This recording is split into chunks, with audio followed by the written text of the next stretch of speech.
자, 이번에 읽어볼 괴담은 혈육이 소름 끼쳤던 적이 혹시 있어? 라는 괴담입니다. 말 그대로야. 가족이나 친척처럼 가까운 사람이 갑자기 무섭고 소름 끼쳤던 적이 있어? 나는 딱 2번 있음. 일단 우선 말하는데 우리 가족은 화목한 편이고 부모님이나 동생 간의 관계는 좋음. 몇몇 친구들이 부러워할 정도로 부모님이 날 아낌. 동생도 나이차가 있어서 그런지 내 껌딱지였음. 붙어 다녔다는 얘기죠. 그래서 그런가 소름 끼쳤던 기억이 더 선명하게 느껴짐. 내가 초등학생 때 엄마랑 뉴스를 보고 있었음. 그러다가 지나친 학업 과다로 자살한 학생 이야기가 보도됐음. 아마 이 뉴스를 기억하는 사람이 있을 거임. 나는 그 뉴스를 보고 안 됐다, 어린 나이에 얼마나 힘들었으면 하고 생각했음. 하지만 엄마는 표정 변화 하나 없이 나를 겨냥해 바라보면서 잘 죽었다. 학생이 공부 안 할 거면 죽어야지. 라고 말했던 게 내 귀에 딱 내리 꽂혔음. 혹시나 해서 말하지만 내가 공부를 못하는 편이 전혀 아니었음. 그리고 게임에 빠져서 공부를 등한시하는 애도 아니었음. 그런데 그 순간만큼은 내가 성적이 떨어지면 엄마가 날 죽여버릴 것 같았음. 이런 말씀을.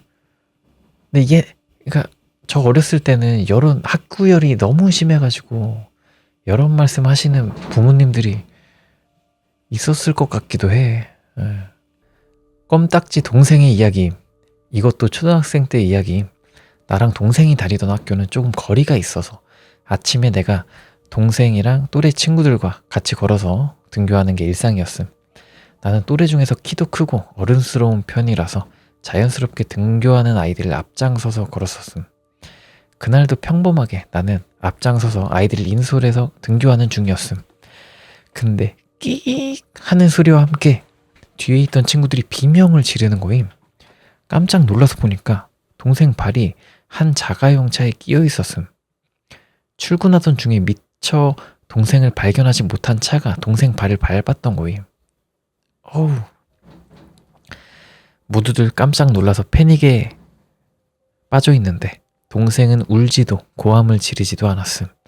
정확히 말하자면 어안이 벙벙한 상태였음. 그때 한 3초 정도? 동생은 빠르게 주위를 살피더니 뭔가가 자신에게 이상한 일이 일어났음을 감지함. 어리더라도 자신에게 뭔가 잘못된 일이 일어났다는 걸 알아챈 거임.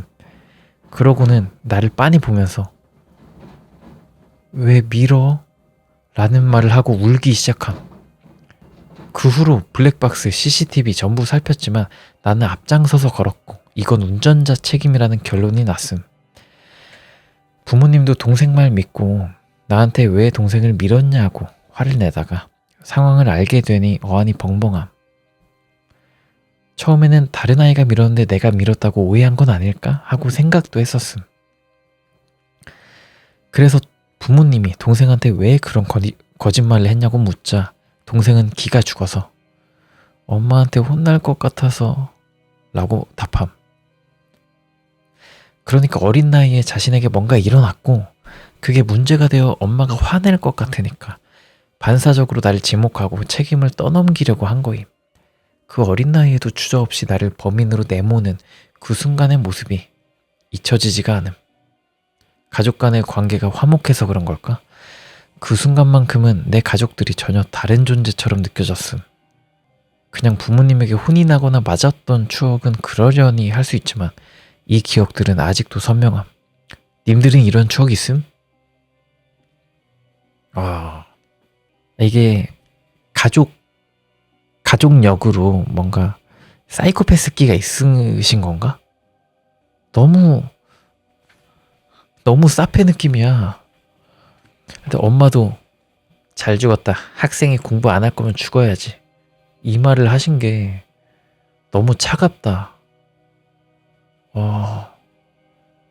동생도 이건 진짜 사이코패스의 그 기운인 거, 네, 그런 느낌인데요. 네. 가족 간의 관계가 화목해서 그런 건 아니고 이런 일이 있으면 가족 같지가 않죠. 진짜 너무 싫다. 무슨 일이지? 너무하네요. 댓글에 댓글에 이제 본인 경험담들이 있네요. 여동생이랑 한창 툭탁 거리던 시기에 애가 킥복싱을 배웠는데 장난으로 돌려차기 한 거에 머리 맞았고 눈 떠보니까 나는 누워있고 여동생은 어머니께 아주 갈려나가게 혼나는 모습이었지. 이거는 오픈 해프닝이네요. 어렸을 때 돈 문제로 부모님이 자주 싸웠었는데 알고 싶지도 않고 알려주지도 않았지만 어머니 쪽에서 뭔가를 했나 봄. 그래서 아주 어렸을 때부터 어머니랑은 별거를 했었는데 친할머니가 아버지 출근하시고 나랑 둘이 있을 때면 어머니 욕을 엄청 많이 했었는데 성인이 듣기에도 거북한 심한 폭언이었음. 문제는 자기 분노를 겨우 초등학생에 불과했던 나에게 강요했음. 어머니 욕을 한바탕 쏟아붓고선 분노에 찬 번들거리는 눈으로 나를 똑바로 바라보면서 그녀는 애미라 부르지 마라 라고 했던 게 아직도 선명함. 진짜 나빠. 그래도 애한테 이러면. 근데 어머니가 말도 안 되는 짓 했으면 이럴 수도 있긴 할 수도 있네요. 잘 모르겠네요. 저 일 이후로 계속 쌓이고 쌓였던 것들이 폭발해서 그 큰 화장실 거울 깨 부수고 오열하면서 할머니랑 따로 살면 안 되냐니까 있었던 일들하고 상황들 들은 아버지가 작은 아파트에 방 하나 구하시고 할머니를 거기로 분가시켰음. 결국 부모님은 이혼하셨지만 이것 때문인가 딱히 슬프지도 않더라. 그냥 그런가 보다 했음.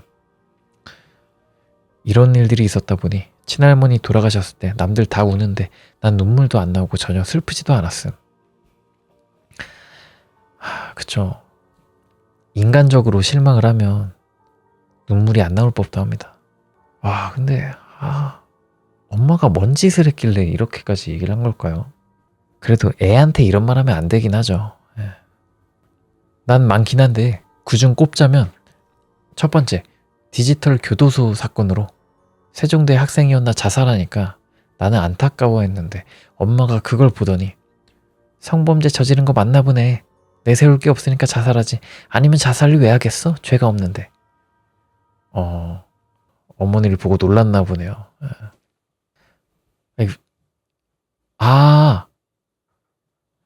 이게 그거구나. 디지털 교도소가 이게 뭔가 성범죄를 저지른 사람들이 신원 같은 게 이제 공개가 되잖아요.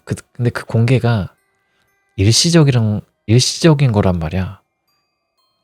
근데 그게 뭐 없어지긴 하는데 디지털 교도소는 이제 사적 제재죠. 사람들이 어떤 사람이 그런 성범죄자들의 자료를 모아가지고 인터넷 블로그로 해가지고 정리를 해서 사진 올리고 이 사람 사는 곳, 뭐 나이, 뭐 특징 뭐 이런 거 정리해서 올려둔 게 디지털 교도소인데 아무튼 그게 뭐가 문제였냐면 사적 제재 자체도 문제지만 사실이 아닌 경우도 있었다고 알고 있거든요. 자세한 건 모르겠습니다. 자세한 걸 알아볼까? 디지털 교도소 사건. 신상정보 불법 유포 사이트. 2020년 3월경에 생겼었네요. 2020년에 등장한 범죄자 신상 공개를 명분으로 대한민국 국민의 개인정보를 불법으로 유포한 사이트. 오해 방지를 위해 다시 말하지만 대한민국 정부 측에서 만든 사이트가 절대 아니며 개인이 불법으로 만든 사이트다. 기준을 범죄자로 정했다고는 하지만 범죄자가 아닌 생사람들의 신상을 유포하는 만행을 저질러 권선징악을 내세우려는 핑계였다는 게 드러났다. 파장이 커지자 경찰은 수사에 나서 1기 운영진을 검거했으며 방송통신심의위는 사이트를 차단했다. 결국 수사망이 좁혀오면서 운영자가 2020년 9월 베트남에서 검거되었는데 애당초 불법이냐 아니냐를 떠나서 공익을 위해서조차도 아닌 N번방 운영자이자 마약사범이 자신에게 비협조적인 사람의 신상을 퍼뜨리고 인격살인을 저지르며 사법 불신을 조장하고 공권력에 대한 신뢰의 교란을 일으킴으로써 자신의 범죄 행위를 은폐하기 위해 설립했다는 추악한 사실까지 밝혀지면서 큰 반향을 일으켰다. 그러니까 저는 이렇게 좀 사적 제재하는 사람들을 좀 믿지 않아요. 사적 제재라는 게 사실 뭐 최근에 찌양님 사건도 그렇고 뭐 다양한 뭐 레카 채널들 뭐 이런 게 있는데 디지털 교도소의 경우에도 그렇고 보통 자기가 정의로운 사람이고 나는 나쁜 사람을 처벌하는 정의로운 인간이다 이러면서 한단 말이에요. 근데 저는 그렇게 자신이 정의롭다고 내세우면서 뭔가를 하는 사람들이 괜찮은 경우를 본 적이 없어요. 이게 사적 제재가 불법인 이유가 있는 거잖아요. 뭐 이렇게 뭐 자신의 범죄 행위를 은폐하기 위해 설립했을 수도 있고 아니면 뭐 그냥 생사람 잡고 싶어서 하는 걸 수도 있고 그런데 그런 거에 대한 기준이 하나도 없는데 자기가 내가 정이니까 나를 믿고 얘네들 범죄자고 내가 착한 짓 하고 있다 뭐 이렇게 하는 게 말이 안 된다는 거죠. 그래서 저는 물론 범죄자들이 잘못을 했지만 그건 이제 법의 테두리 안에서 체계 내에서 처벌이 이루어져야 되고 만약에 그 처벌이 옳지 않고 처벌 수준이 약하다고 생각을 한다면 그 법을 바꾸기 위해서 노력을 해야겠죠. 그래야 한국이 뭐 잘 발전하고 뭐 그러지 않을까요? 예. 아무튼 그래서 디지털 교도소 사건으로 자살한 사람이 생사람이었을 가능성이 있는 건데 여기 어머니는 맞네. 자살했으니까 성범죄 한 거 맞네. 이렇게 얘기를 했다는 거죠. 그게 소름이었다라는 얘기였습니다. 갑자기 세 가지고 사적 제재 얘기까지 나왔네요. 다음 동생 USB를 내가 준 적이 있었나 봐. 근데 내가 기억을 못함. 동생한테 USB를 내가 준 적이 있었나 봐. 근데 내가 기억을 못함.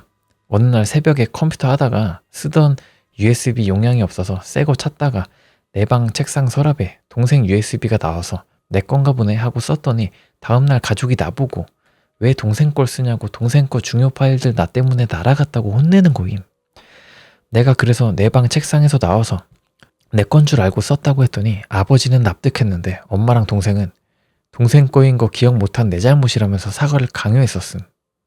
아니 근데 내 방 책상 서랍에서 동생 USB가 나온 건데 이거는 좀 동생 문제 아닌가? 아무튼 다음 정치적인 거라 당 이름을 A당, B당이라고 할게. 엄마가 B당을 엄청 싫어함. 극 A 파일 정도로 B당 혐오를 넘어 B당 지지자 이퀄 사람도 아닌 놈이었음. 그러던 어느 날 이웃이 새로 이사 왔는데 엄마는 이웃 만나길 거부하는 거임. 그래서 내가 이유를 물었더니 B당 뽑은 놈을 왜 만나고 얼굴을 상종해야 하냐면서 엄청 불쾌해하더라. 사람 됨됨이가 아니라 정치적 성향으로 사람을 판단해서 소름이었음. 그러니까 이런 거 참 문제인데. 그러니까 인터넷에서는 뭐 이렇게 이리저리 뭐 혐오하고 불쾌해하면서 싸울 수도 있다고 생각은 해요. 근데 이걸 현실로 끌어와서 정치 얘기를 막 해서 나랑 같은 생각인지 아닌지 이걸 검증하는 거가 상당히 좀 슬프다랄까? 그러면 세상의 반은 내가 친해질 수 없는 사람이잖아요. 세상에 좋은 사람들 얼마나 많은데. 참 아쉽네요. 이런 느낌은. 그래서 옛말에 종교 얘기, 정치 얘기, 또 뭐야? 또 무슨 얘기는 뭐 하지 마라. 이런 격언까지 있잖아요. 요즘 그런 격언이 많이 잊혀지고 있는 것 같아요. 정치 성향 달라도 같은 그룹에 들어가 같이 열심히 일한 적이 있었는데 호흡 잘 맞고 서로 응원하면서 잘 지냄. 그죠? 그냥 정치적 성향이 다를 수도 있는 거니까. 일단 저는 그렇게 생각을 합니다. 중1 때 엄마가 갑자기 침대로 날 부르더니 내 손을 탁 낚아채고 지 가슴 만져보라며 문지름. 웃긴 건 나한테는 항상 순결을 강요했음. 그랬군요. 이건 진짜 충격적이다. 잠깐만요. 댓글에서 뭐라고? 저 어릴 때 학원 여자애가 계단으로 저 불러서 자기 옷에 손 넣으면 가슴을 만질 수 있다고 가슴 만지라고 막 그랬었어요. 너무 뜬금없이 가슴을 만지라니까 어이가 없어서 뭐? 왜? 하고 안 만짐. 아니 뭐야? 근데 이 여자애는 그냥 야한 짓을 하고 싶었던 것 같은데요, 그냥 호기심으로. 그 자제력이 좋으시네요. 큰일 하시겠다. 예. 큰일 하시겠네요. 예. 아무튼 이 얘기는 진짜 충격인데? 아, 에바야! 개에바야! 또 있나? 또 있다. 가치관이 예스럽다고는 생각해도 부모님이랑은 딱히 강요도 없고 잘 지냈는데 딱 한 번 엄마랑 싸우기 직전까지 간 순간이 애착이 부리었는데 어느새 엄마가 낡아서 버렸다고 함. 모르는 새 버렸음. 어쩔 수 없지.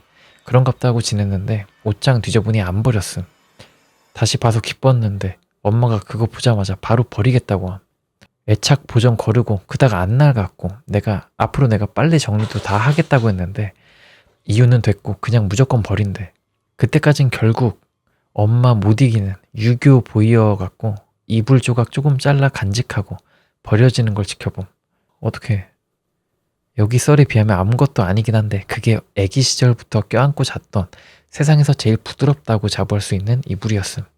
점점. 진짜 부드러웠는데 너무하시네. 너무하셔. 그러니까 그런 게 좀 있죠. 어른들은 아이가 소중하게 생각하는 거를 좀 가짜않게 여기는 사람들이 있잖아요. 그런 부모들이. 그런 거 보면 좀 아쉬운 것 같습니다. 그래도 그런 거 하나, 이거 안 버린다고 뭐 별일 있어? 버리지 말지. 아무튼 여기까지. 혈육이 소름 끼쳤던 적이 혹시 있어? 댓글까지 다 읽어봤습니다. 재밌었습니다.